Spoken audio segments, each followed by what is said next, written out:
victim was abducted on the 13th May at about 13 hours by two men using a black BMW vehicle with a registration number KCS 147Z.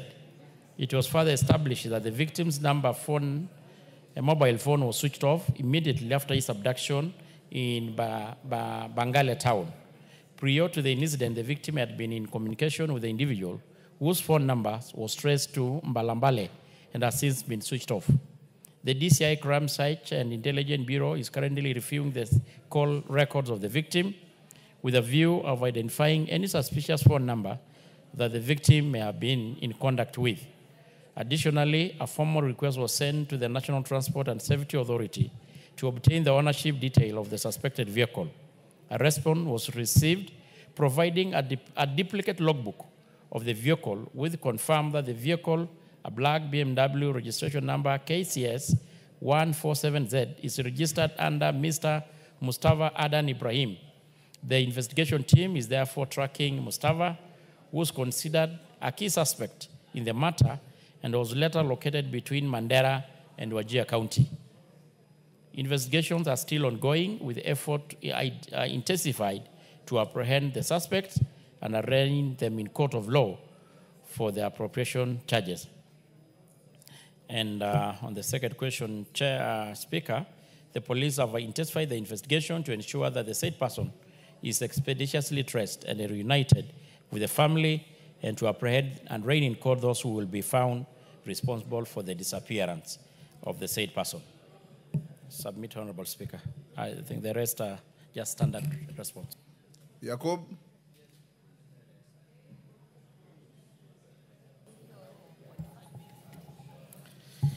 Thank you, Speaker. This response is not satisfactory for the following reasons.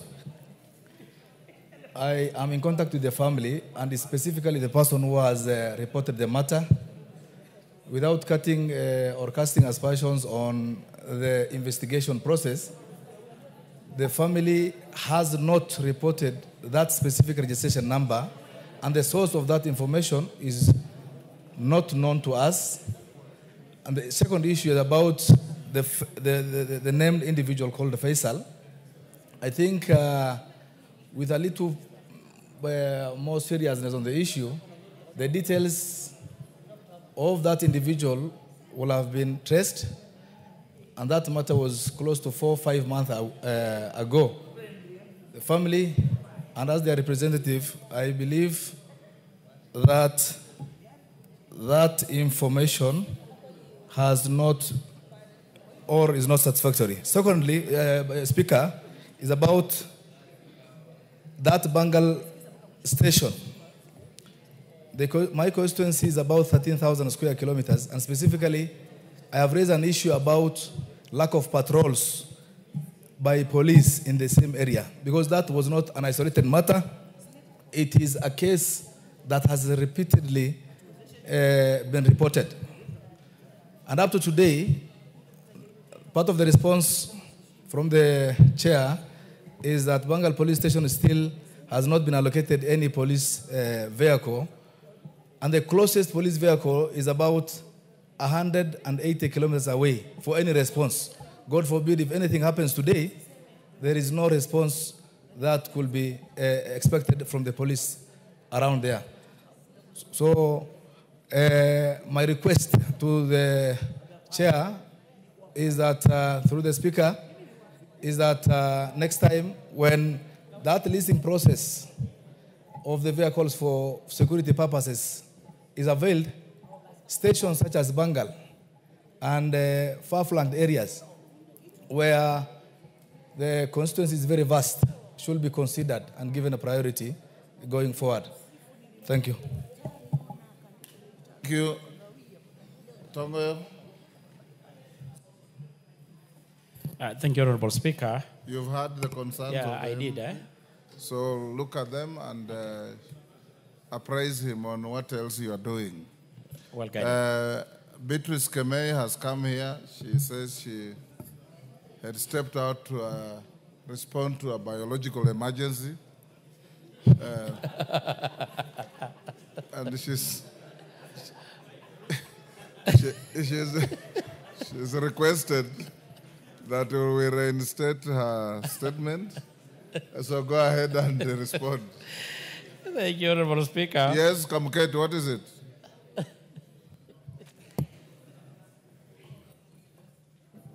Mr. Speaker, I just wanted to joyride on that statement. Before the chairman responds, I wanted to add something little. Mr. Speaker, one of the most shameful... On which statement? On the statement by the member for Bora. We have already gone past that. No, we are not now yet. He has not responded. He hasn't responded. I wanted to just add something. Go ahead. Thank you, Mr. Speaker. Mr. Speaker, I was saying, Mr. Speaker, that one of the most shameful acts for a member of parliament is to come and to pretend to give a response on behalf of the police to this house. Mr. Speaker, I think we have to find a way to avoid a member of parliament, whether he's chairman for security or whatever committee, to give a response on behalf of the police. Because we know, Mr. Speaker, there is so much that this member does not know. And when we are talking about security matters, we are talking about, most of the time, we are talking about loss of life. I have a case in mind, Mr. Speaker, of my constituency, where somebody was picked from Kenyan market by police and has never been seen up to date. We've chosen not to ask because there is little you can get from the police. So when I hear the chairman here trying to give a response on behalf of the police, I feel for him. Because I believe that even what he's reading, he does not believe in it. He doesn't even have the facts. You are not a spokesman, are you? No, but Mr. Speaker, it is obvious that he doesn't even know what he's talking about. It is obvious, Mr. Speaker. I think, Mr. Speaker... Be fair to your colleague. Yes. Thank you, Mr. Speaker. I don't want to be unfair to him, but I'm trying to paint a problem, Mr. Speaker. Honorable... that is very real in the country. Member for Tiati. Yes, sir. We have given you an opportunity as member. Take your seat. You elect to file a question to the committee. The chairman of the committee or the chairperson of the committee will bring you an answer, however competent or incompetent. We have also given you an election to file questions for ministers to come and answer here, for you to grill them. The Minister for Security will be here next Wednesday. So it's entirely up to you and those who think like you to choose where to file your questions.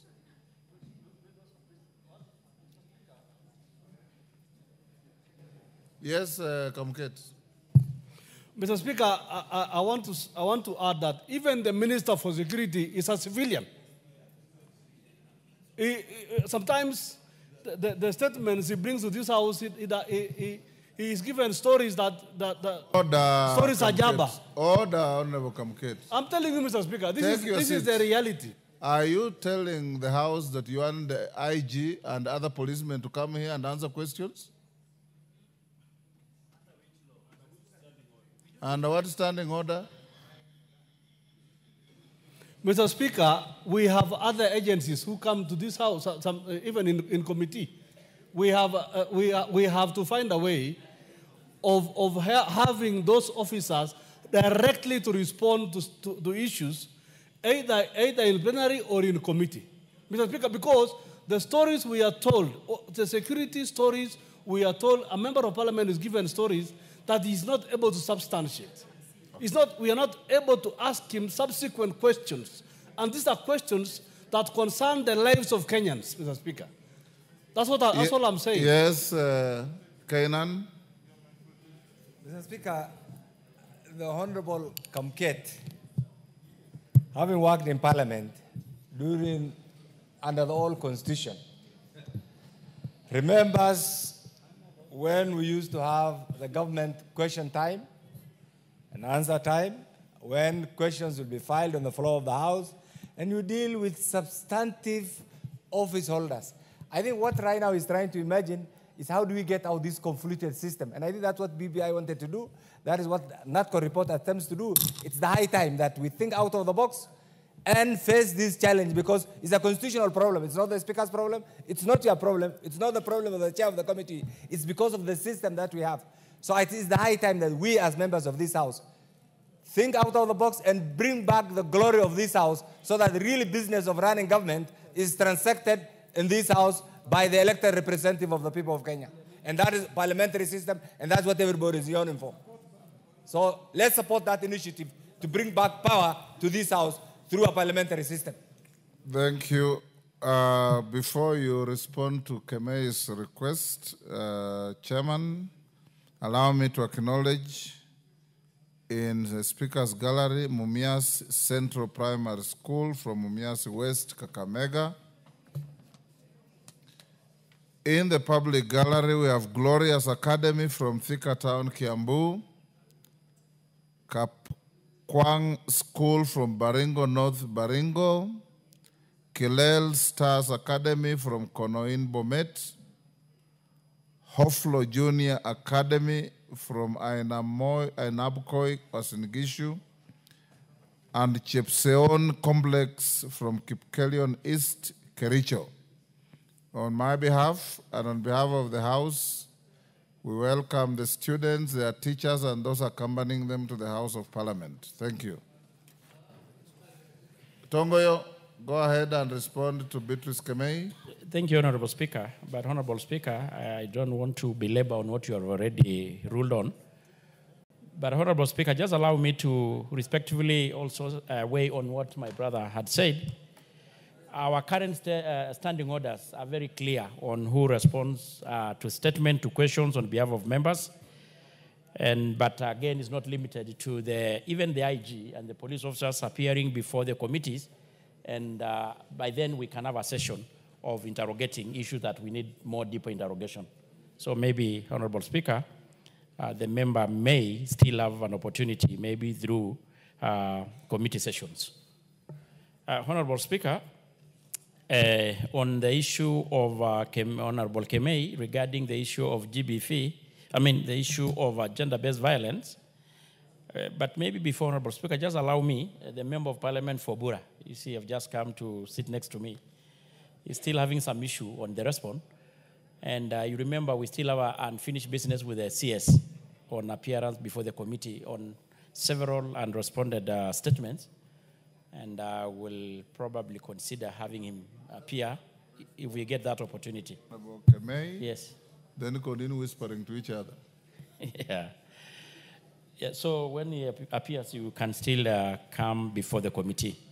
So on Kemei, she wanted to know regarding investigation into the escalating cases of gender-based violence in Kericho County.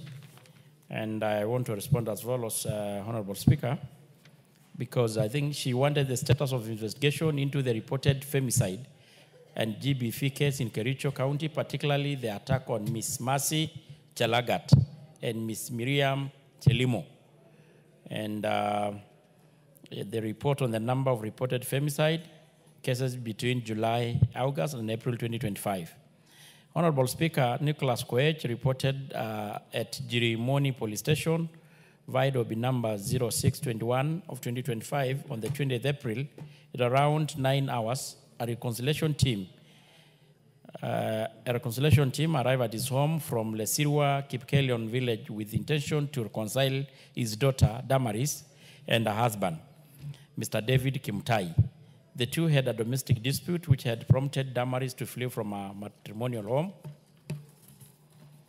to her parents' home, David, who is the accused, and was accompanied by his kinsmen, Mr. Wilson Cheblagat and Pastor Samuel Mutai, while Nicholas was accompanied by his brother, Thomas Kibet Koech, and his son, Gilbert Cheboy. After the deliberation at around 15 hours, Damaris was invited to give her submission, and she declined to accompany her husband back to their matrimonial home. And Range David pulled out a knife from his jacket and stabbed her severely on the stomach. The accused also stabbed Gilbert on his abdomen after he attempted to restrain him.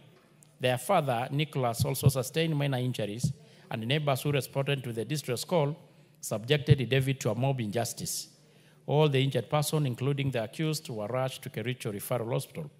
The accused was treated and discharged, while Damaris and her brother Gilbert were admitted and were later discharged. The investigating officers visited and processed the scene, recovered a knife which was kept as an exhibit, and further recorded statement, while P3 forms were duly completed. And the accused was arrested on the 26th April and arraigned before Tamu law courts on grievous harm contrary to Section 234 of the Penal Code. He pleaded not guilty on both counts. The court released him on a bond of Kenya shilling 200,000 or a cash bail of 50,000. The case was fixed for routine mention and hearing on the 26th May this year and June 23rd this year. The accused appeared before Tamu Law Court for a routine mention on the 26th of May. However, both complainant requested the presiding magistrate for the withdrawal of the case, having reconciled with the accused. The accused was subsequently acquitted and the case withdrawn under Section 204 of the Criminal Procedure Code on both accounts. Honorable Speaker, Bavin Serem, a nominated MCA, reported at the Grimoni police station via a mobile phone that Mr. Meshak Odida Juma assaulted his wife, Ms. Miriam Chelimo, on the night of the 2nd April this year at a Gate Point bar within Jirimo Trading Center following a domestic dispute on the 3rd April. The suspect took the victim to Jaramogi Oginga Referral Hospital for treatment. Unfortunately, she succumbed to the injuries on the following day. Subsequently, police officers from the Kipkelion police station arrested Meshak Odida and booked him via OB 12-14-0425. Upon interrogation, he admitted that he had not reported the incident to the police, stating the funeral arrangements were already underway for a burial schedule on the 16th April, and our parents' home in Cheshgot, Kunyak, within the Kipkelion sub-county. The suspect was presented before Kericho Law Court on the 15th April for custodial orders and was later arraigned for plea taking on the 23rd. Honorable Speaker, on the report of the number of reported femicide and GBV cases between the month of July and April this year, are stated as follows. On the number of the femicide, there were two cases reported, all pending before court. The rape cases were 9, 7 cases pending before the court. Gang rape cases were 3, all pending before the court. Sexual assaults are 2, all pending before the court. Defilement were 77. All cases, this is very alarming, cases are pending before the court. Attempted defilement are 2, accused convicted. Grievous harm are 3, all pending before the court. Honorable Speaker, all reported cases of femicide and gender-based violence in Kericho County has been thoroughly investigated, with several cases currently pending before the competent court of law, while others have already been concluded. The government remains fully committed to upholding the rule of law and ensuring the timely, impartial prosecution of all reported cases. Effort continues to be directed toward eliminating procedural delays, protecting the right of survivors, and holding perpetrators accountable through a victim-centered, right-based approach. And limited arrest, Honorable Speaker, prosecution in Kericho cases is subjected to the low level of community sensitization, which has resulted in the victim being prosecuted by members, pressurized by the members of the public to resolve cases privately with their perpetrators. The limited cooperation from the members of the public in assisting the police to trace, apprehend suspect, many of whom go into hiding after committing the crime. Survivors of the GBV often face societal stigma and are blamed for their victimization, which deter the victims and the families from reporting the victims. I submit, Honorable Speaker, signed by the CS Interior, Honorable Kipchumar Murkomen. Thank you, Honorable Speaker. Beatrice Kemei.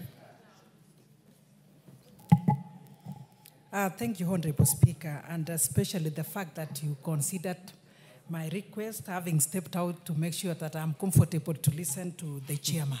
Yes. And Honorable Speaker, he has actually brought this and result or from the CS.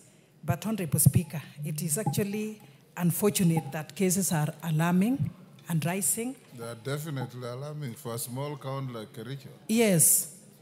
Now, Honorable Speaker, I expected, even having come up with reasons why this slow rate of prosecution and arrest, I expected to get the possible solutions from the CS. Having said this, I want to thank you, Honorable Speaker, that this campaign by the women leaders against SGPV has actually yielded some small result. But I want to plead with our male counterparts to support us.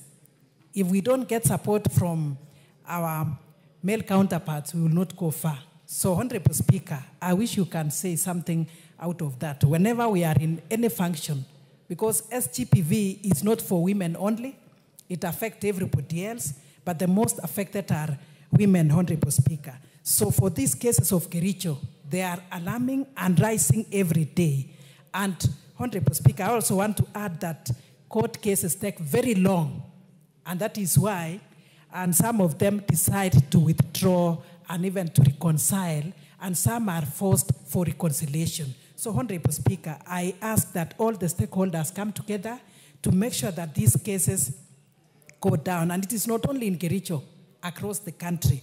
And you'll realize that social and economic factors are affected, or economic factors and political are affected by these social cases. So, Honorable Speaker, I ask that we go further than that. So for Chair, please get more results. How can we get possible solutions for this? It is not satisfactory, Honorable Speaker, and especially this lady who died, and then the husband did not even report, saying that I'm only planning for the funeral. So I am not happy, and every day they are asking, what do legislators say about these cases? So it is from here that we can speak for our people, and especially the poor. They have nothing to do.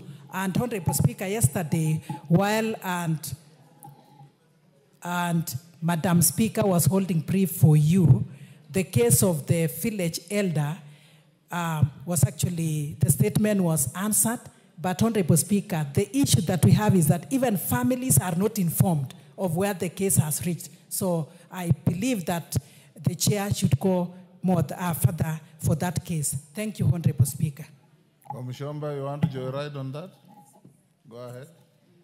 Thank you, Honorable Speaker. I want to take the cue from my sister, the Honorable County Woman MP for Kericho County. Honorable Speaker, this morning I attended a conference for all the CSOs and human rights organizations that are based in Nairobi, a network for human rights organizations. And Kericho County was actually flagged in the report that was exposed in that forum. There was a baseline research that was done, and Kericho County is alarmingly showing us very negative numbers. So even as the honorable member says that she's not satisfied with the response, I support her. Honorable Speaker, it's barely 2 years since we saw bodies of women mutilated being retrieved from a quarry in Nairobi. Honorable Speaker, you bear me witness, and the members in this house can bear me witness, that that case has never been resolved. The suspect suddenly escaped from a police cell, and nobody has ever come out to tell us what happened. How many bodies were left in there? How many bodies were retrieved? Who are they? Whose daughters? Whose sisters? Whose wives were they? So, Mr. Speaker, this issue of gender-based violence, femicide, and sexual assault is becoming very serious. Where I come from in Githunguri, Mr. Speaker, we have a new phenomenon of people who are coming in employed as workers, gardeners, shaba boys, and they are accosting elderly women, raping them, killing them, their own employers. And these are people, when you go to the police to follow the case, some of them have not even IDs. We don't know where they are coming from. Which country are they from? Mr. Speaker, I rise up as a woman supporting my sister from Kericho, asking you, Honorable Speaker, even as Mr. President, support women of this House through the GBV budget that he gave us, it is not enough. We request you, Mr. Speaker, to lobby the men in this House, you as a father, you as a husband, Mr. Speaker, I beseech you. We need to see more than what we are seeing. Thank you, Mr. Speaker. Kasheri. Thank you, Honorable Speaker. While we appreciate the gains that we have made in regards to women participation in society and their safety, we still have so much to be done because we must approach these with a multi-agency approach. Honorable Speaker, the judiciary has launched an initiative to decentralize SGBV courts, but they require funding from this House to ensure that in every magistrate's court station, there is an SGBV court that specifically deals with those matters so that we can expedite such matters. When it comes to the DPP, Honorable Speaker, the investigative agency, the delays in court, and I speak these as an advocate of the High Court who has practiced and handled these matters continually, are mostly from a lack of supply of evidence that the prosecution intends to rely upon. So every court mention, there is a further adjournment because the DPP's office is unable to supply the evidence as per the requirements of the law. Honorable Speaker, the arresting agency, the NPS, the National Police Service, is also culpable of laxity. Sometimes women have complained to us as leaders that they have reported a matter, but police officers have dismissed those claims or claimed that, you know, your dress was too short, you must have insulted, you must have said something that was demeaning to the man or to the offending person. And these are things that we cannot, as a society, keep quiet about any longer.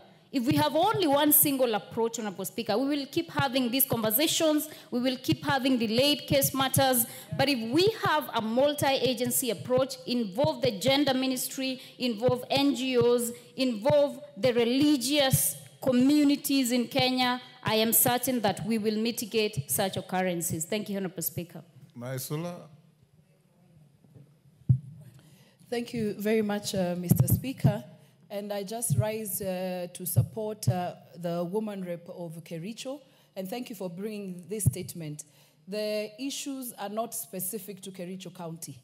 They cut across the 47 counties in our country. And Mr. Speaker, just as my colleague has said, we cannot fight the issues of GBV, defilement, rape, using one approach. We all have to come together. Recently, His Excellency, the President, supported all the women through KEWOPA to go and do sensitization in our counties, in our constituencies, so that this is a conversation that is happening down at the grassroots levels, Mr. Speaker, and we're grateful about that. But then, as the conversations go on, there has to be tangible results as a country. And I've always said this, one life has to matter. We don't have to wait until 10, 20 bodies are found in a quarry. When one woman, when one man, when one person, when one child, and it doesn't matter from what part of this country, Mr. Speaker, is defiled, is killed. And you can imagine, these are people who have died not because they are sick, not because of any other natural calamity, but it is another individual who has taken the life of another person, Mr. Speaker. This is something that as a country we must take very seriously. And it starts even from the family level, Mr. Speaker. And I'm very happy with some, because you know in social issues, people don't like also talking or speaking out. What we have realized is that the people who defile, the people who rape, the people who kill are people well known to the victims, Mr. Speaker. It is their uncles, it is their brothers, it is the partners of their mothers.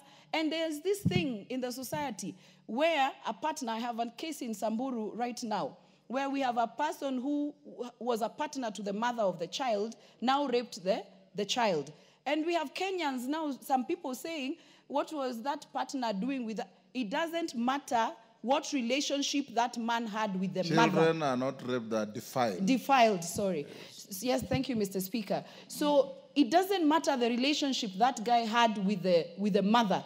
He had no business defiling that child, Mr. Speaker. And when the child went to the police station, one of the police officers said, but you look like you're a grown-up.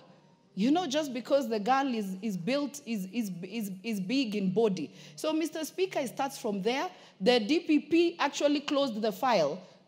In my constituency, closed the file before the case continued. So it is a collective responsibility. Until we make sure that people are accountable, Mr. Speaker, this issue will not end. And I thank you, Mr. Speaker, for the opportunity. Thank you. It is degenerating into a debate. Haika. Thank you, Mr. Speaker. Briefly, I want to mention and begin by supporting my sister from Kericho, Women Rep, Mr. Speaker. Mr. Speaker, I want to say this issue needs to be supported entirely. We need to have a support system to support the whole process dealing with matters GBV. Because as most of our women leaders and women reps, we are trying to put up some rescue centers, some safe spaces, houses, for such kind of cases, Mr. Speaker, because some of these cases, we lose them in these courts because of lack of evidence, or sometimes, you know, the people who are defiled or any other type of GBV, there are times they are threatened, and because they don't have a safe space where they can be kept or the evidence can be hidden for them to go and approve at the courts. So, Mr. Speaker, we need to take this matter very seriously, and maybe when it comes to funding, we need to secure some funds, especially when it comes to building the safe spaces or the rescue centers to be able to support such kind of cases. Mr. Speaker, thank you. Owen.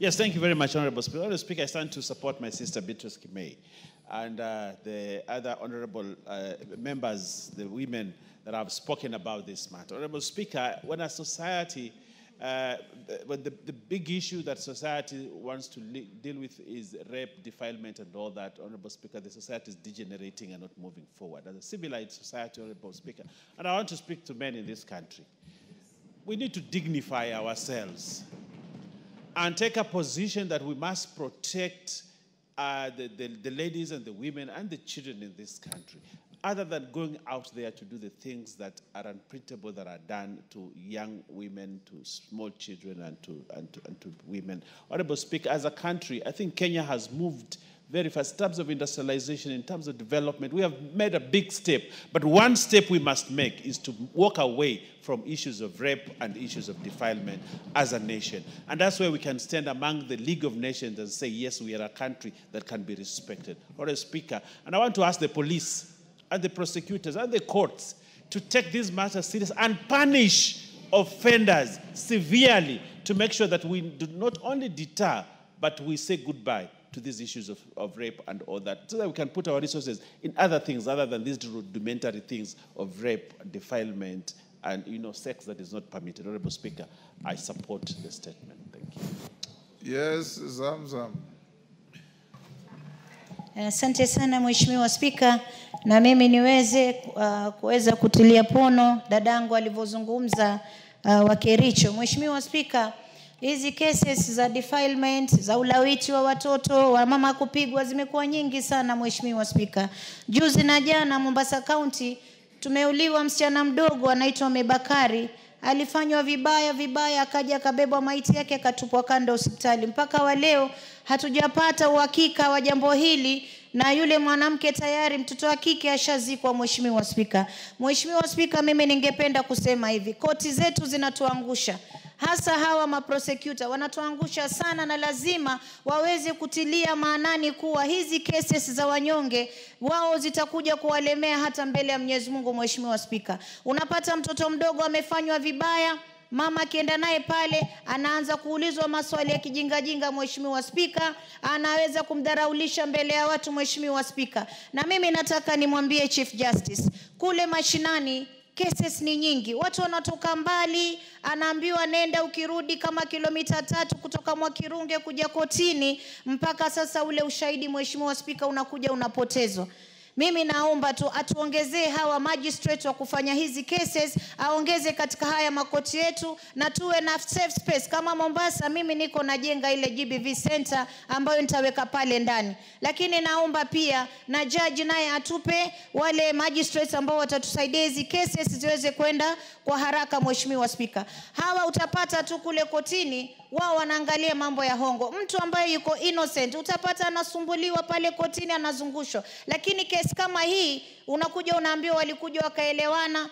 Kama juzi jana nimeona kwa mtandao, Mheshimiwa Spika, kuna mwanamke ameweka obi 5, ameziweka kwenye mtandao. Kila siku ana report, akipigwa na report 5, lakini polisi hawajachukua hatua yoyote. Wanangoja yule mwanamke afe, alafu sasa ndio sisi tuanze kutoka. Mheshimiwa Spika, mimi naomba polisi wetu wakiletewa hizi cases wazichukulie na uzito, kwa sababu maisha ya mtu yuko hatarini. Na wanaume katika nchi hii, wanawake wako wengi sana. Acheni kudefile watoto wadogo. Hakuna kitu kizuri kwa mtoto mdogo, miaka 2, miezi 8 unapata mwanaume ameenda kufanyia mtoto mambo mabaya. Jamani, wanawake wako wengi, ongea nao vizuri, ukae naye kule kando, fanya mambo yake. Lakini kwa mtoto mdogo unaenda kutafuta kitu gani, Mheshimiwa Spika? Hii ni aibu. Na mimi nilisema, Mheshimiwa Spika, afadhali sasa tupitishe katika bunge hili, mwanaume yeyote ambaye atapatikana na lawiti mtoto akatwe mkongojo wake. Hivyo tu, Mheshimiwa Spika. Asante sana. I am very sympathetic to that, what you have suggested. Those are not men, they are beasts. Yes, Kisairo.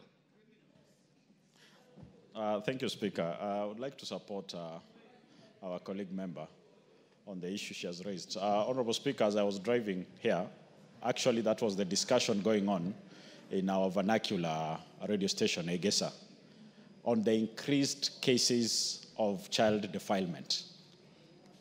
I think the Gusii region is also becoming quite rampant in this topic, and would like to talk to the men out there. Actually, I don't think anyone defiling a child should be considered to be a man. He's a beast. Because a man knows how to look for a woman. Anything short of that, you are a beast. Honorable Speaker, before I became a member of Parliament in 2020, in the month of May, I decided for 1 month, month of May 2020, to visit any child who was being born in my constituency. And in the process, I was actually taking statistics. I visited 565 newborns in that month. Sadly, Honorable Speaker, 175 of those children were born by children. To make it the matter worse, Honorable Speaker, none of those 175 were fathered by another child. They were fathered by adults. To make the situation worse, the protection level by our own families is what makes the situation more dire. That once the case is caught, people run to the parents of the child with little coins and shut up the family. Hence, you find some of these cases, the statistics you've had there on the cases in court, how many are not in court? Because they've been silenced and families have been compromised. We need to urge that parents, when your child has been defiled, there should be no sympathy. There should be no discussions that this is a family member. Let us keep it under wraps. Let us not embarrass the family. Let the person be prosecuted. Let them be jailed. Thank you, Honorable Speaker. You are very right, Gisairo. Members, I once, a few years ago, visited a postnatal clinic in my county. On the queue were about 24 mothers with children. Out of the 24, only one was above 18, and the youngest was 12, a child with a child. I think I agree that this matter must be taken very seriously. And lawyers like Kaluma will tell you, when a person has committed a felony like defilement, there is nothing like a complainant withdrawing the complaint. Carolo Mondi, you know that. Where there's a felony, the complainant is the state, and nobody can withdraw a complaint. And I agree that as a house, you should tighten the punishment to these beasts, including but not limited to what one member, Mama Zamzam, suggested. I think, Tongo, you've heard this. You should probably, the leader of majority, inform the various agencies, the DPP, the DCI, Interior, the Judiciary. You know, it's a tap on the wrist. A person has defiled a child, goes to court, and is given a free bond or a cash bail of 500 shillings. It is not on. I think as a house, you should speak in unison and protect families. Yes, Caroli? Thank you very much, Right Honorable Speaker. There's just a little element that is bothering me that maybe if I raised, I could get some contributions from the members. When underage children have relationships and the girl gets pregnant and both are underage, it is normally the boy who then gets charged. And the boy is also underage, because that is what the law provides. They are all minors. There's quite a challenge here, I think. Yes, I don't know how we should deal with it, because we are dealing with people who are not adults, but where one bears the brunt of a relationship when a pregnancy arises. But Caroli, statistics show that those are very nominal cases. Most of these girls are impregnated by very senior, mature people. We have had a school in Bungoma, in Mount Elgon, where out of 47 children in one class, standard 8, more than 40 were impregnated. That is not with the fellow students. It is many, I've said it before. If you as a man has a liking for girls in uniform, buy uniform to your wife. And admire her every time she wears uniform. And leave our children alone. Yes, Mbeyu? Asante Mheshimiwa Spika. Nasimama kuunga mkono hoja iliyoletwa na dadangu Beatrice Kemei, akiwa ndiye women rep wa pekee ndani ya Kenya aliyechaguliwa bila kupingwa. Mheshimiwa Spika, hoja hii imenigusa Mheshimiwa Spika. Nikiwa pale Kilifi, hii shida ni kubwa zaidi, nafikiri kushinda kote. Kuna visa pale, Mheshimiwa Spika, nilipoweka mkutano kuhamasisha dhulma za kijinsia, kuna visa tofauti pale vitokelezea, wa baba wanapigwa, na kwa ule mkutano wangu walijitokelezea wakasema, lakini haya ya mauaji, the femicide part, iko sana pale kwetu na ni visa vya kusikitisha. Tukuelezea kisa kimoja cha msichana aliyeitwa Kabeyu, jina karibu na yangu. Alitoka kazi, akanunua mboga, akatekwa nyara na tuk-tuk tu. Wakaenda wakafanya walivyofanya, wakamuua, wakaenda kumtupa karibu na kwao. Visa vya kusikitisha, Mheshimiwa Spika. Wababa, watu wazima, wanaitwa mababa sukari hawa. Mheshimiwa Spika, imefika wakati saizi watoto wadogo wanadhulumika. Watoto miaka hao si baba sukari, hao ni baba sumu.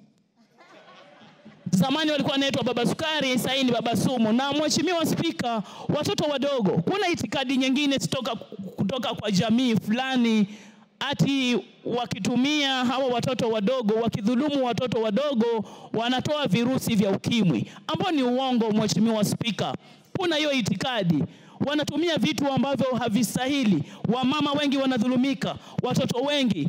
Na la kusikitisha, Mheshimiwa Spika, kesi hizi hata zikifika kwa police desk zinakuwa compromised. Visa ambavyo vimetoka kwa watu wa jamii, baba, mjomba, kaka mkubwa, wanaona aibu. Familia wanaambiwa waende wazungumze hizo vitu nyumbani, ni watoto wamedhulumika. Imefikia wakati, Mheshimiwa Spika, tuweze kufanya maamuzi ndani ya nyumba hii. Nikikueleza zile visa ambazo zimetokea pale Kilifi North, pale kunaitwa Kiwandani, Mheshimiwa Owen yuko hapa, ni visa vingi tunaweza kuhesabu moja baada ya nyingine. Ni masikitiko makubwa. Mheshimiwa Spika, imefika kama kuna adhabu ya kotini. Hatutaki hizi kesi zizungumzwe nyumbani, zifike kotini na hukumu itolewe. Na hatutaki hukumu mtu atoe 500 atolewe beli sijui bond. Vile vile kuna kifungo cha maisha. Vile vile kuna kifungo cha kuteswa, kuwa hanged. Tunataka hawa wanaohusika, vijana. Visa hivi viko mpaka makanisani, Mheshimiwa Spika. Sina aibu, mimi ni Mkatoliki. Lakini visa hivi viko katika makanisa yetu. Mafadha wanarepu watoto, viko mpaka msikitini. Visa hivi viko katika taarifa zote. Sina aibu kusema hivyo. Tuwatetea hawa watoto wadogo, wa mama ambao wanapitia hizi dhulma. Mheshimiwa Spika, imefika bunge hili tuweze kutengeneza policy kwa kisa hichi kipata mtu apelekwe kotini, na hii aliyosema dadangu Zamzam iwekwe hadharani. Mtu afungwe kabisa juu ya mti pale, akatwa zile sehemu zake, watu wengine wafanye hivi, visa vitaacha. Iwe mfano tu, kila koti hukumu ikitolewa wakatiliwe mbali kabisa hivi vifaa wanazitumia ovyo kwa watoto wadogo, na vitaacha. Wengine wakiona, wababa washindwe katika jina la Yesu wanaotumia watoto wadogo. Asante Mheshimiwa Spika. Let's end there and go to something else. I think message is made. Yes, Tongoyo. Thank you, Honorable Speaker. I know, Honorable Speaker, this has gone really into a big debate. And of course, as well understood.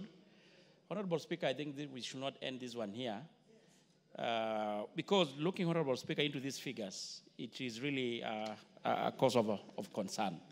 In less than actually 10 months, put together all these numbers, there are more than 100. And maybe this is just Kericho, it could be replicated in the rest of the counties. Honorable Speaker, as much as I know there is other government intervention and to try to look into the curbing this menace, including the task force, I know there was a one-off, some money, almost 1 billion given to our colleagues to carry sensitization, which I know maybe we need to probably give more so that the sensitization goes on. Maybe, Honorable Speaker, I would suggest that so that we go beyond rhetoric and debates here, if we consider creating maybe a caucus in Parliament made up of women, both our colleagues, members of Parliament from women and men, so that we see how we can ventilate and discuss this one more deeper ways and look whether we can look interventions. And of course, even now, I know even the training of Ngawa officers to include even the village elders, now that we have a village elders policy, so that, Honorable Speaker, we see how we can really look intervention into this. It is really becoming so much alarming, Honorable Speaker. Thank you. Who has a point of order? Kaluma. Yes, Peter.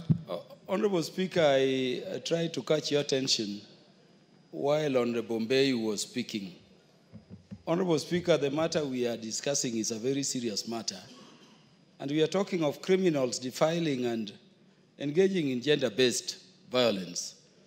But Honorable Speaker, Honorable Mbei has made a statement which is taking this thing from criminals, whoever they are, to blaming Catholic priests without evidence.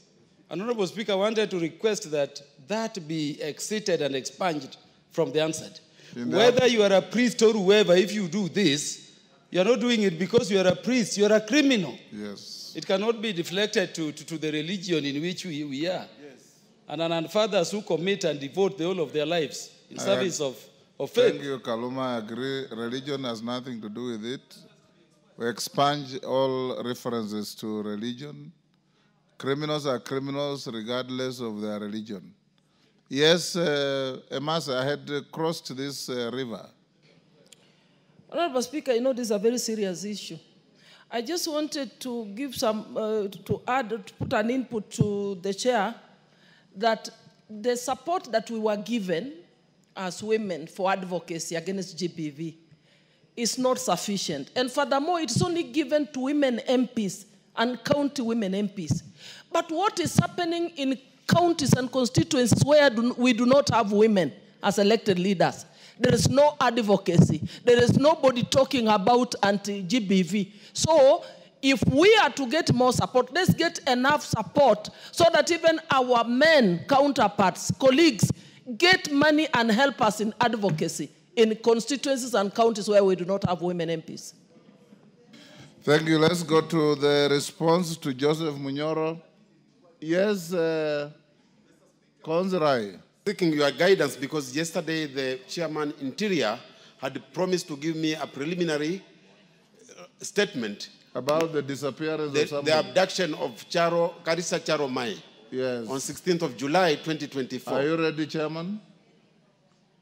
Unfortunately, no, Honorable Speaker, I had promised so, but unfortunately the CS, he was out of town yesterday, and I reached out and he says that we give him again Honorable Samuel Gonzrai. Yes. The CS will be answering questions here on Wednesday, so prepare your arsenal for Wednesday. And again, Mr. Speaker, I think I came to your office because I was seeking also guidance. There was a distress call regarding one who is in Saudi Arabia, Riziki Luvuno, who was actually raised some concern on April 24th, and I raised the question in June.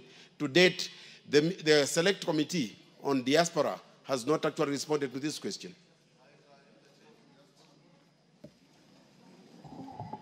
Aika? Yes, Mr. Speaker, but that question was not brought to the committee. I have not seen it yet. You requested a statement? Yes. To the diaspora committee? Yes. Aika, you check with the table office and respond to that on Tuesday afternoon. Thank you, Mr. Speaker. Joseph Munyoro, Blue Economy, Kangoko Bowen, are you ready? Munyoro is in. I don't. Yes, Bowen? Oh, yes. Munyoro is here. Mr. Speaker. Honorable Speaker, on 11th of June 2025, the Honorable Joseph Munyoro requested for a statement about the exclusion of Muranga South Water and Sanitation Company, MUWASCO, from the recent downward tariff review by WASREP, despite having the highest rates in the region. And number two, Honorable Speaker, the Honorable Member is also seeking the immediate measures being taken by the WASREP to review the MUWASCO water tariffs to ensure fairness and queen in the service provision across the Muranga County. Honorable Speaker, the Water Services Regulatory Board is established under the Water Act 2016 with the principle of object to protect the interest and rights of consumers in the provision of water services. WASREP undertakes this through, among others, evaluating and recommending water and sewerage tariffs to all water service providers and providing the imposition of such tariffs in line with the consumer protection standards, and I therefore wish to respond as follows. Mr. Speaker, the WASREP decision to exclude MUWASCO from the May 2025 tariff review cycle stems from regulatory and operational complexities in line with the legal provisions, which is number one, the jurisdictional dispute. Mr. Speaker, on 24th February 2025, the Muranga Water and Sanitation Company, that is MUWASCO, submitted a formal request to WASREP to expand its services areas to include the parts of MUWASCO's jurisdictions, which is Muranga Town, Nginda, and the Ichakaki wards. MUWASCO formally objected to this variation via letters on 28 February 2025. That is a reference number Muasco/the county .cav/2/47 and Muasco/WASREP/4/24, citing unresolved issues including the human resource realignment, asset liability sharing, consumer connection transitions, and tariff harmonization implication. Section 98(1) of the Water Act 2016 mandates the service area variation require the explicit consent of all the affected licenses. In this regard, the WASREP has not received a Muasco consent and retains the formal memorandum of objection, thus preventing any unilateral alteration of service areas. Furthermore, Honorable Speaker, Section 851 of the Water Act 2016 stipulates that water services must only be provided under the license issued by WASREP, emphasizing the importance of a clear jurisdiction boundaries for regulatory oversight. Honorable Speaker, Muasco's current tariff is at 107 per unit, approved by the WASREP in 2023, remains valid until June 30th, 2026. This tariff was determined after a rigorous assessment, aligning with WASREP's tariff setting guidelines, which ensures affordability. That is, the tariff should not exceed 5% of household income, and sustainability, which is a full cost recovery to operations, maintenance, and necessary infrastructure investments. Regulatory procedures, as guided by the Water Regulations 2015 and WASREP Tariffs Guideline 2024, permits a comprehensive tariff review only upon a formal tariff review application submitted by the water service provider. 6 months before the expiry of the current tariff license, there being a deadline of 31st December 2025 for Muasco to submit a tariff application review. On question number 2, Honorable Speaker, which is the immediate measures being taken by the WASREP to review the Muasco water tariff to ensure fairness in service provision across Murang'a County. Honorable Speaker, the WASREP is actively facilitating the resolution of the jurisdiction impasse through the following multi-pronged approach measures anchored in law and sector-based practices. To begin with, the WASREP has acted the Murang'a County government to expedite the boundary demarcation process. The process is essential in resolving the jurisdiction overlap between the Muasco and Muasco, and must be undertaken with a full public participation as required by Article 10 of our Constitution and Section 139 of the Water Act 2016, which mandates the stakeholder consultation for significant service and tariff adjustment. Following the conclusion of this demarcation, a multi-sector consultative meeting will be convened to deliberate on the proposed service area variations and the association tariff applications. This forum will bring together the Ministry of Water and Sanitation and Irrigation, the WASREP, the ATHI and the Tana Water Works Development Agencies, the county government of Murang'a, both the water service providers, that is Muasco and Muswasco. Honorable Speaker, those are the affected, and also the affected communities. Honorable Speaker, the WASREP also providing the technical assistance, both utilities to support the preparation of their tariff renewal application in full compliance with the WASREP Tariff Guidelines 2024. In interim, Honorable Speaker, the WASREP continues to monitor the Muasco's operations to ensure adherence to the affordability, sustainability principles that underpin the current approved tariff. And it is important to clarify, Honorable Speaker, that the Muasco's exclusion from the recent tariff review process is procedural necessity, not an act of regulatory biasness. The utility existing tariff is at Kenya shillings 107 per cubic meter remains valid and compliant with the Water Act of 2016 and prevailing tariff guidelines. This tariff will remain in force until the review is triggered by a joint application following a jurisdiction clarity. The WhatsApp commits prioritizing this review as soon as these conditions are met. And lastly, Honorable Speaker, for this context, the tariff structures across Kenya are designed to reflect the unique operational realities of each water service provider, including infrastructure investment requirements, service coverage, and the cost recovery needs. Currently, the highest approved tariff for the lifeline consumption, that is block 1 to 6 cubic meters, is Kenya shillings 300 per cubic meter, while the national coverage tariff for 2022-2025 regulatory period standard is at Kenya shillings 115 per cubic. Thank you, Honorable Speaker. I submit, signed by Engineer Eric Mureithi Muka, the Cabinet Secretary for Water.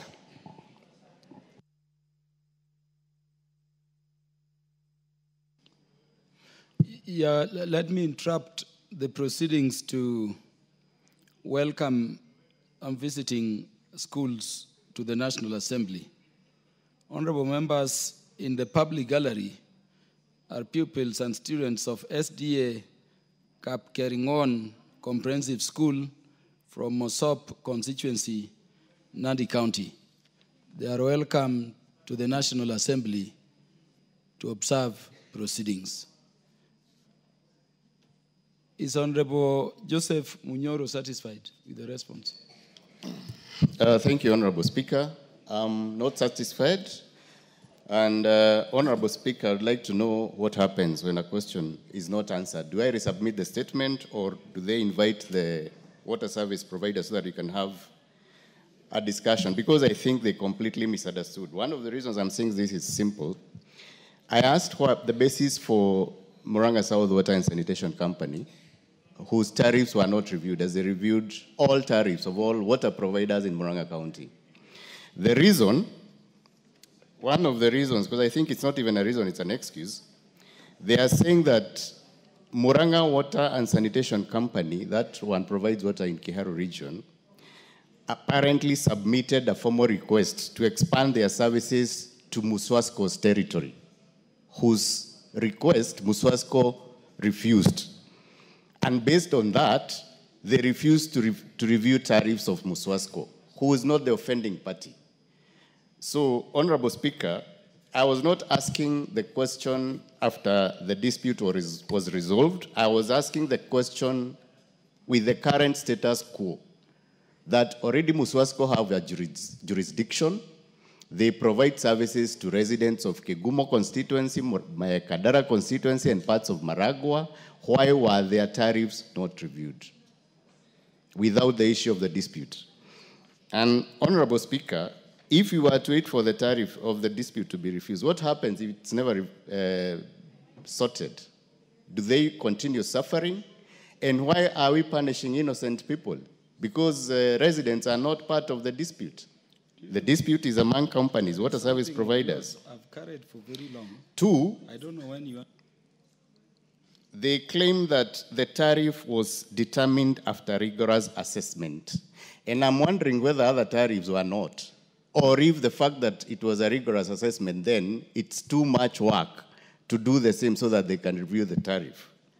And I really need your guidance here, because the issue of immediate measures being taken for them to review, again, they've just taken the dispute and started their explanation with, to begin with, WASREB has urged the Murang'a County government. I mean, Honorable Chair and Honorable Speaker, sorry, you need to let me have a session with this WASREB, because we just need to know, when you ask measures you are taking, you start with number one, I'm doing this, number two, or it's not possible. So, Honorable Speaker, I take great exception to this answer that is half-baked. And I know it's not the chair's fault, but it's WASREB trying to take us for granted. They are discriminating against our people, and it's totally unfair. We are residents, and Kegumo constituency is in the middle of Murang'a County. So you have one neighbor paying 60 shillings for their water, and we are paying 107 shillings. And when you ask that question, we are being told of a dispute. I don't think my question has been handled, and I would like your guidance on whether I need to resubmit or whether they need to be called so that we have a session with them. I thank you, Honorable Speaker. The departmental committee chair, are you able to seal those information gaps, or we direct a different approach to dealing with the issue? The Honorable Speaker, I understand what the Honorable Member is saying, but given what the answers by the CS, the CS is only giving that the reason why the tariffs were not reviewed is because of the jurisdiction dispute. Honorable Speaker, I want to assure the Honorable Member and also assure you, Honorable Speaker, that I can as well take up this matter, invite the Cabinet Secretary together with the WARSEC, and to appear before us, and I can invite also the Honorable Member so that we can resolve this issue. Because it is not possible, Honorable Speaker, that, there are some people who are paying over 150 shillings, and others are paying 107. So, Honorable Speaker, I undertake to take it further to get proper answers. Honorable Munyoro, that would be a good way to deal with it in better detail with the relevant officers present. I thank you, Honorable Speaker. I'll be waiting to get that. When do you want to get those members of the executive for a sitting with the committee members and the Honorable Munyoro? Mr. Speaker, probably after this, will walk to clerk's office to write straight to the PS, and let me say in 2 weeks' time, probably, because I may not know the schedule of the PS, but within 2 weeks' time, Mr. Speaker, I should... so schedule that meeting, invite the relevant members of the executive, and ensure the Honorable Joseph Munyoro is in attendance, so that the matter can be addressed in a more conclusive way. Thank you, Mr. Honorable, yes. Thank you, Mr. Speaker. I'm well guided. Number 2, Honorable Speaker, yesterday, the Honorable Kenyan, I think through the letter of majority, asked the Speaker that there is a question, and indeed, Honorable Speaker, the Honorable Kenyan asked a question, or I requested for a statement on 9th of April about water and sewerage in Wajir County. Do I hear you to be saying you have the response? No, I tabled the response, Mr. Speaker, because following the guidance of the Speaker that when a member asks for a statement and it is listed in the order paper, and when the member is not in at that time, Honorable Speaker, we table the answers.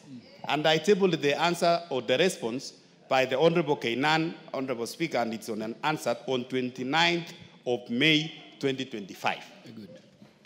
Your responsibility is discharged. Honorable members, let me again recognize an institution sitting in the Speaker's Gallery on a visit to the National Assembly.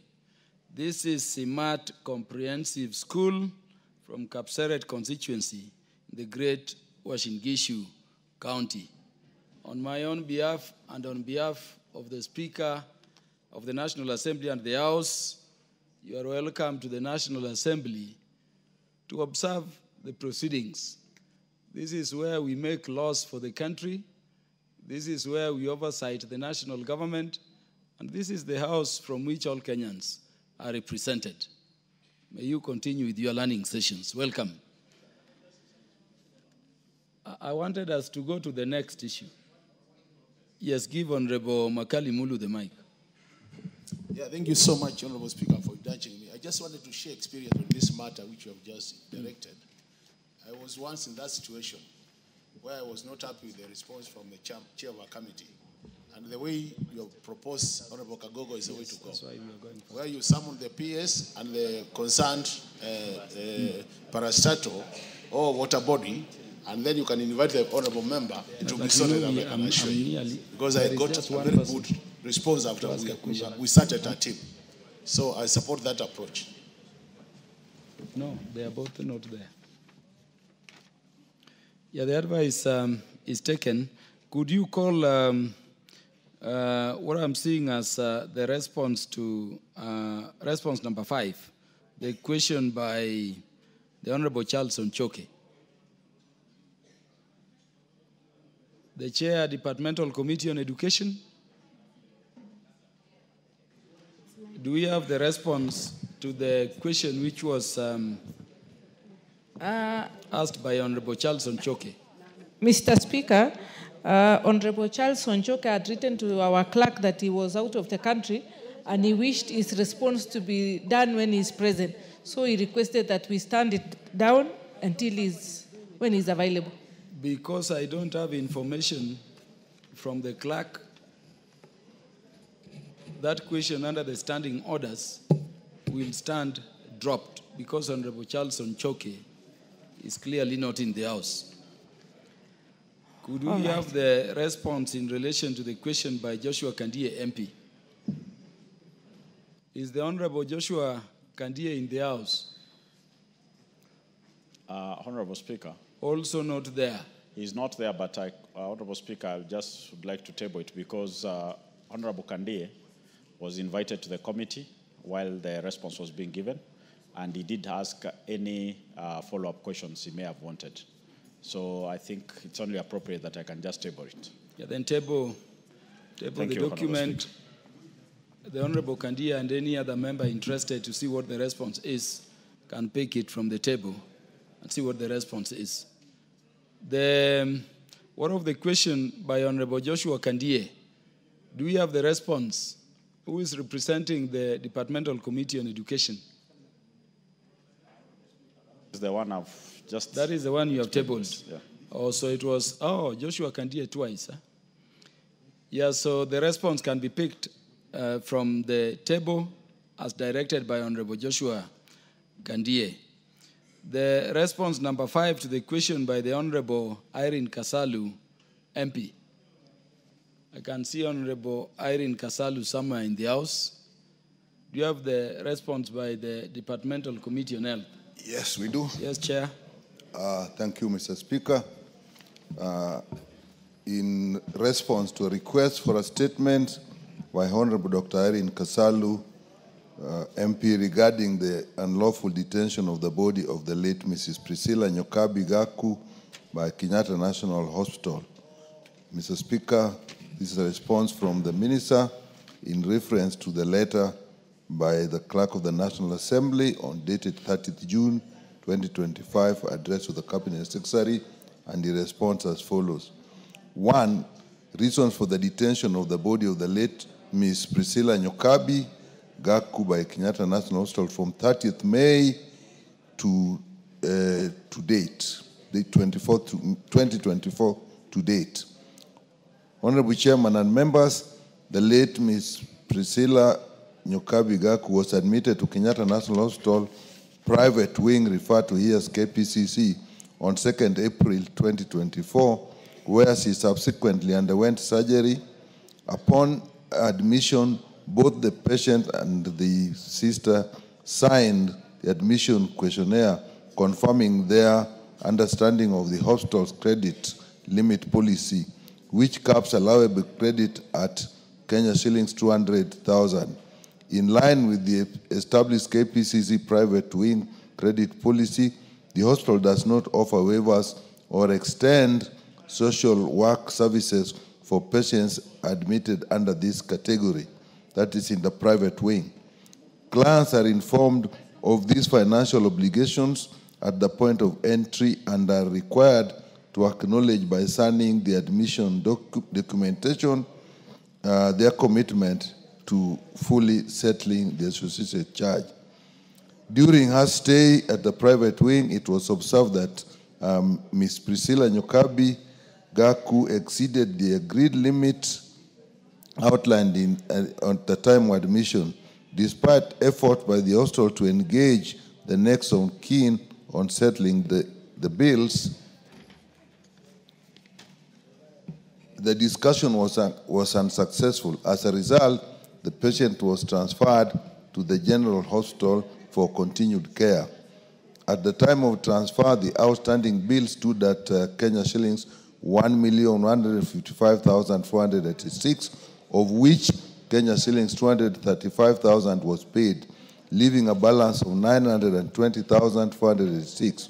Ms. Gaku remained under medical care in General Hospital for a total of 43 days until her unfortunate passing on 30th May 2024. Following her demise, the next of kin and family did not present themselves to discuss the settlement of the pending bill or to initiate the formal process of release of the body for burial. In accordance with the hospital's policy on unclaimed bodies, the remains were subsequently marked for disposal at the farewell home. As of today, no formal arrangement or legal binding commitment has been made by the next of kin or representation of the deceased regarding settlement of the outstanding hospital charges.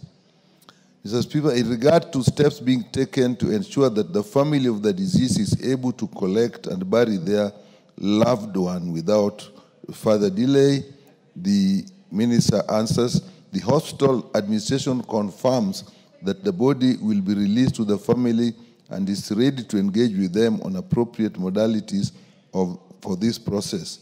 In the spirit of compassion, the hospital is prepared to offer a flexible payment plan, allowing the family to settle the outstanding bill in agreed installments after the release. We remain committed to handling this matter with dignity and are available to support the family through the necessary arrangements. In regard to measures being taken to curb the failure to release patients and bodies by Kenyatta National Hospital, the ministry is committed to upholding the dignity, rights, and welfare of patients and bereaved families while balancing the need for sustainable operations. In pursuit of this, the hospital will continue to, 1, engage and assess patients at entry to determine their financial capacity and medical care requirements. This will strengthen financial assessment and early detection of needy cases. 2, establishment of payment plans and financial agreements that allow families to pay installments, reducing the risk of post-treatment detention. 3, promoting universal coverage by implementation of universal health coverage programs, encouraging all patients to enroll in SHA or other health insurance schemes to reduce dependency on direct cash.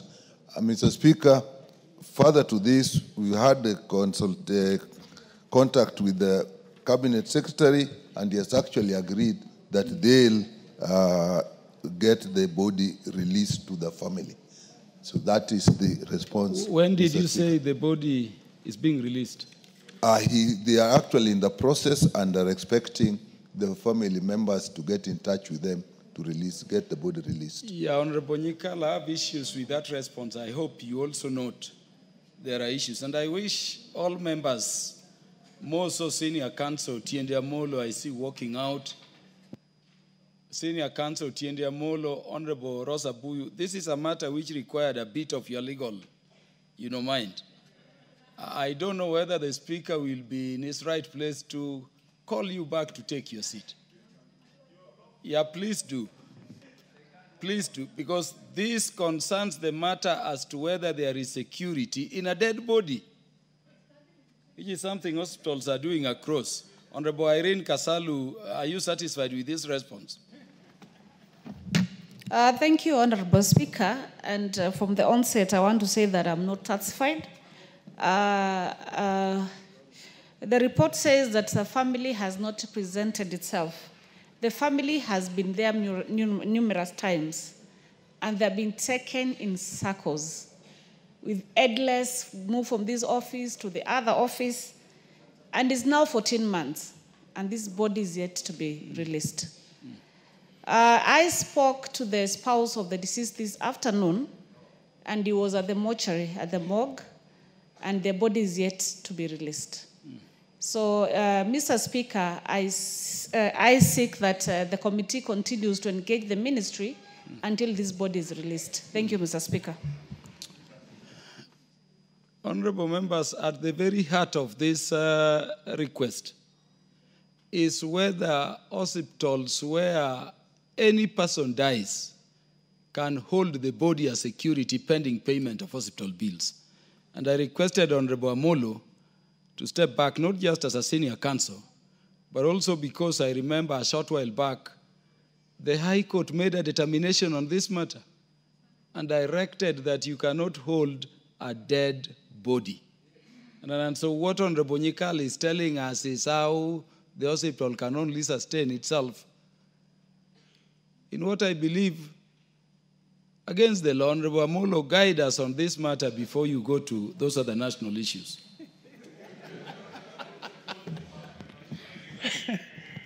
Thank you, Mr. Speaker. Mr. Speaker, I rarely find myself lost for words.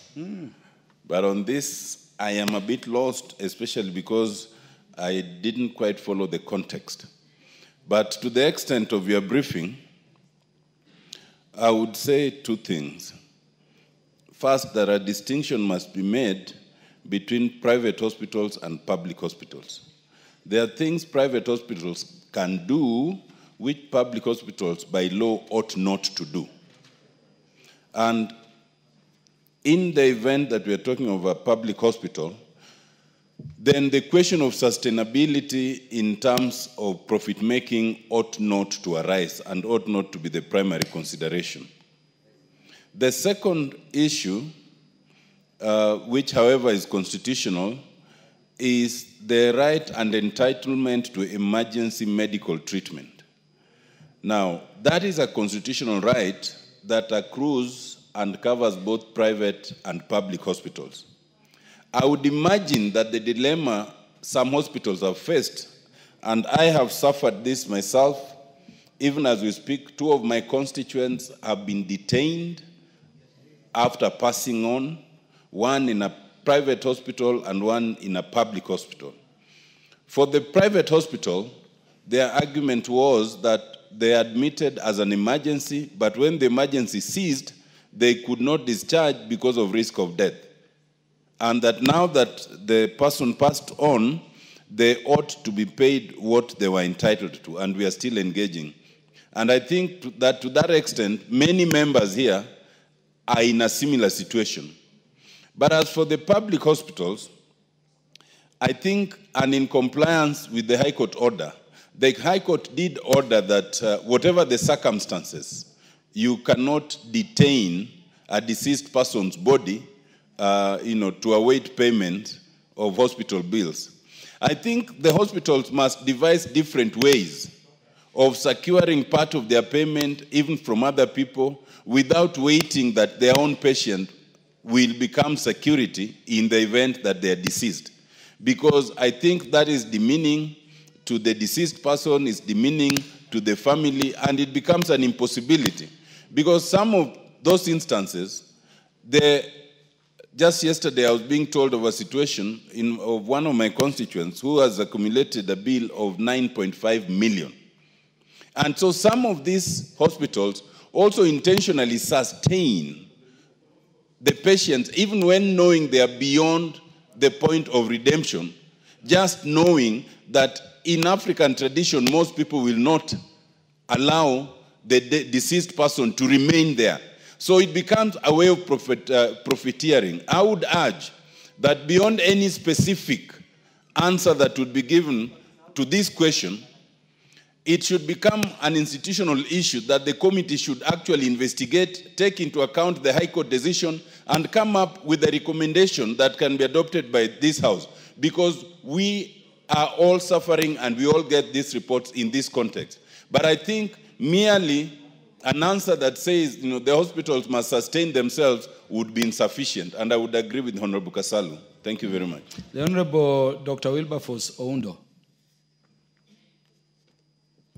Honorable Speaker, I wouldn't want to delve into the legal issues because that's your area of forte. But I just want to draw the attention to the hospitals and all over that Article 43 of the Constitution of Kenya gives the rights to medical care regardless of the hospital.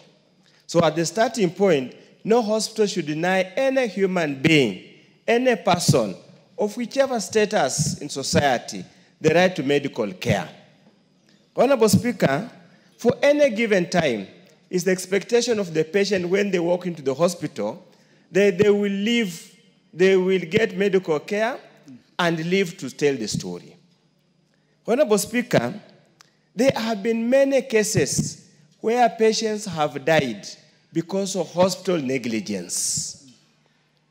You have neglected, the negligence has caused death, and you are the first hospital, you are the first people who are demanding full payment of exorbitant hospital bills. There is a question of morality. Question of morality, Honorable Speaker. And I want to challenge Dr. Nyikal. I know he has become the chair. He's unlike being the director of medical services.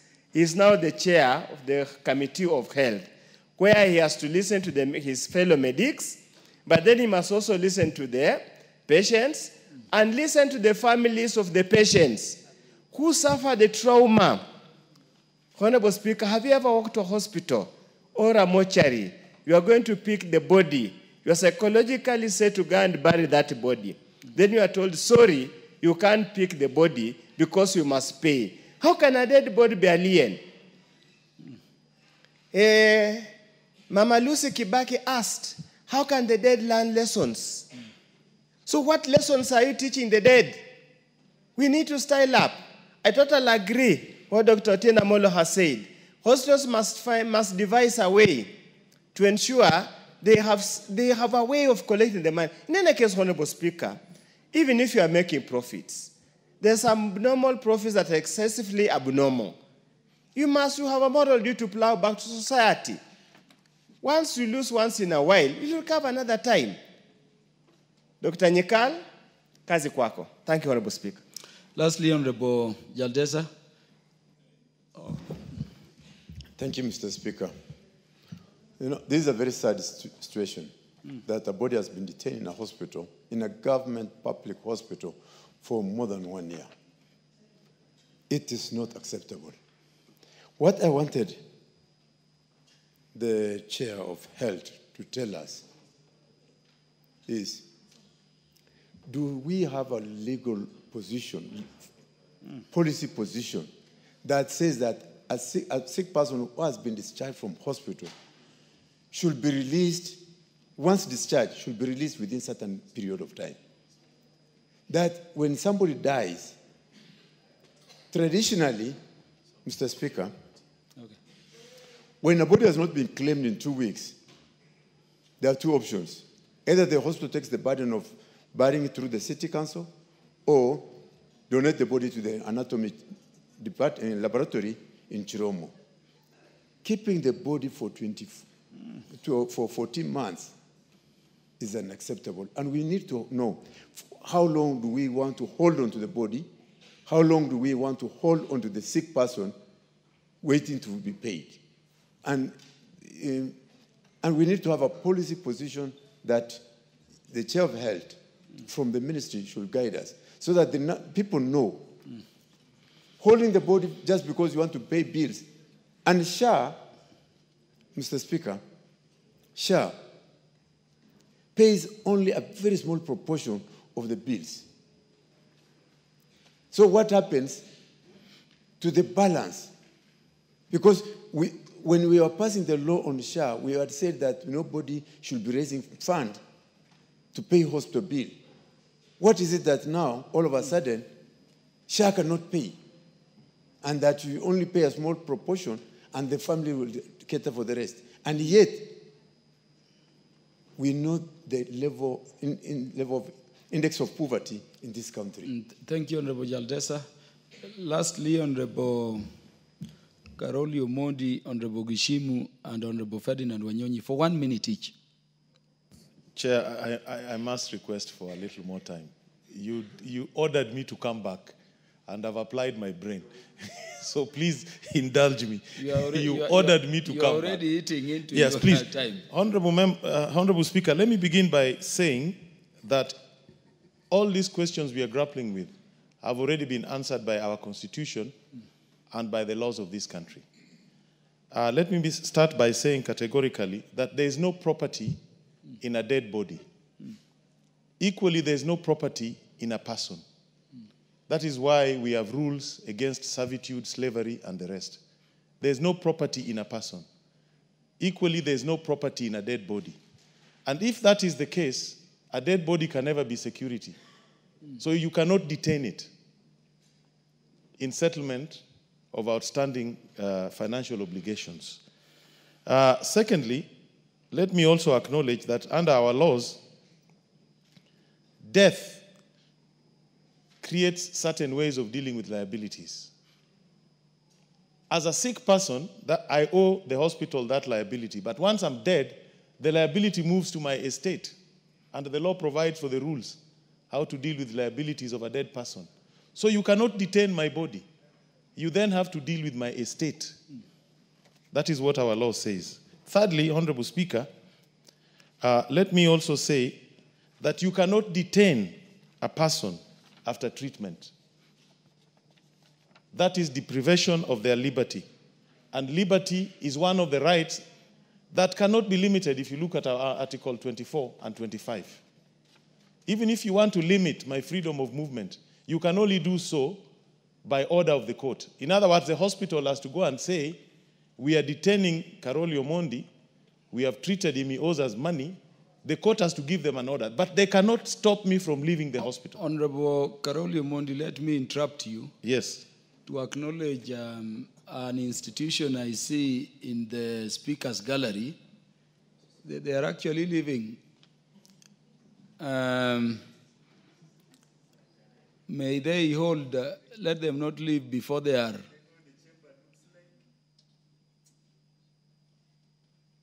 Let the students return so that we may recognize them before they leave.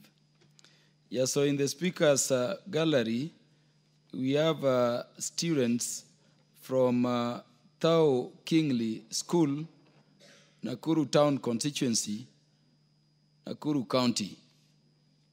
On my own behalf and on behalf of the National Assembly, we welcome you to the House to observe proceedings. This is one house of our Parliament of Kenya, where we deal with the matters oversight, representation, and of course legislation. You are in the House at a time we are dealing with the first limb, oversight, in terms of how the executive are serving the Kenyan people. Welcome to the House and observe the proceedings as you engage in your learning tour. You may conclude now, the Honorable Karoli Omondi. Thank you very much, Honorable Speaker. As I've said, under Article 25 of the Constitution, you cannot limit liberty, and you cannot subject somebody to cruel and inhuman treatment and take away their dignity, like detaining a person who has been treated in a hospital. Finally, I think what we now need to deal with as a parliament is to seriously think how we can start regulating medical costs in this country. I think it is time to investigate what is happening in other jurisdictions, because these people charge whatever they want. Nobody looks into it. Nobody checks whether it is fair. Sick people don't have freedom of contract when you're trying to get into a hospital. You are basically at their mercy. And I think as a parliament, we need to come up with a law that regulates cost of medical services. That will also deal with elements of security that can be provided at the time of admission, so that we balance between commercial interest and the fundamental freedoms and the rights to fair treatment when you are sick. Thank you, Honorable Speaker. Honorable Gishimu, Senior Counsel.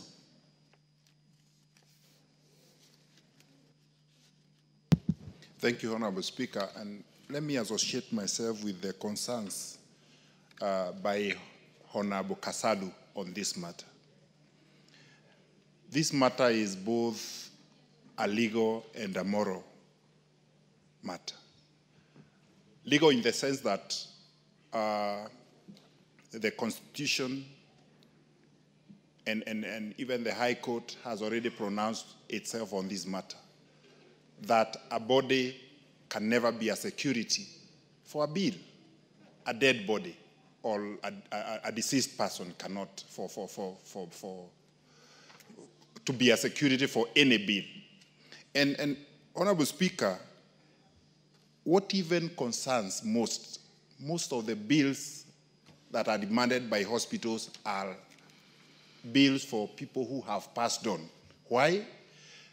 I investigated a matter for a person in my constituency who passed on. And what some of the hospitals do, they ramp up, they put, or they add bills that were not there because a dead body cannot talk.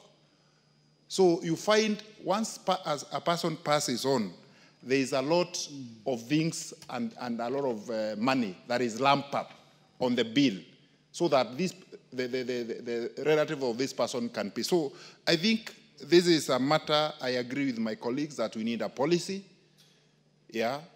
through the ministry so that we can also legislate and be able to come up with a law. Though the High Court has already pronounced itself, we also have an obligation to come up with a law to prohibit such actions by hospitals and unscrupulous business people. I'll call them unscrupulous because some of the things that they're doing are totally immoral, Honorable Speaker, and I support. Lastly, Honorable Ferdinand Wanyonyi for 1 minute. I've been sitting here for some time. Mr. Speaker, I think it's only fair that the learned friends here in this House could actually come up together and come up with the bill that can be passed to suffocate this problem, because morally it's wrong. And I've been very painful. It's so painful for the family who has lost one of their own, maybe the main breadwinner of the family, and the body cannot be released by the hospital because of maybe paying the bill. It's so painful, and therefore I think for us to have a way forward, the Speaker, let's sit. The learned friends in this House, I'm an economist myself, but I can see you're talking a lot of good laws. Let's sit together and see whether we can come up with some not so, some that can be able to help morally, can help our people out there, because somebody keeping the body for over even 2 months is wrong. And therefore, I suggest that this House come up with some law to be able to cover this area. Because it's very painful, and this House, it's a responsibility for us to come up with laws that can be able to help our people. I support that, but I think if it's a public hospital, it's different. Even if it's private, you actually, somebody mentioned here, there's a clause in the law that says once you get to the hospital, you actually have a right to be treated by that particular hospital. They cannot throw you out. I therefore support this, but let's come up, and I think Speaker, you're one of the lawyers in this House, come up with something we'll be able to support you on the same. Thank you. Dr. Nyikal, here is when you are directing this body to be released. Because this matter, as I told you, is a matter the High Court, no lesser than the High Court of Kenya, has ruled on. You cannot detain a body. And Honorable Nyikal, let me tell you why I am a bit passionate about this matter. During the COVID period, my own mother-in-law got infected. And the lady stayed in some hospital in Mombasa for just 5 days. Because you remember the regulations required also burial within 7 days. And if you don't, the body were to be disposed by government. And having learned that the son-in-law was a member of parliament, 5 days I was hit with a bill of 2.3 million. And so you're put in a situation where you either pay or we go with the body. Think about the Muslims who have to be buried very quickly. where the court has also ordered that you cannot hold a dead body. Why should we be discussing this thing when another Kenyan who died a year ago is still rotting somewhere? Could you respond in terms of when this body can be released? If you cannot commit now, then tell us when you are calling the relevant agency before you, at the very earliest, to have the body released, not to have stories. Mr. Speaker, thank you.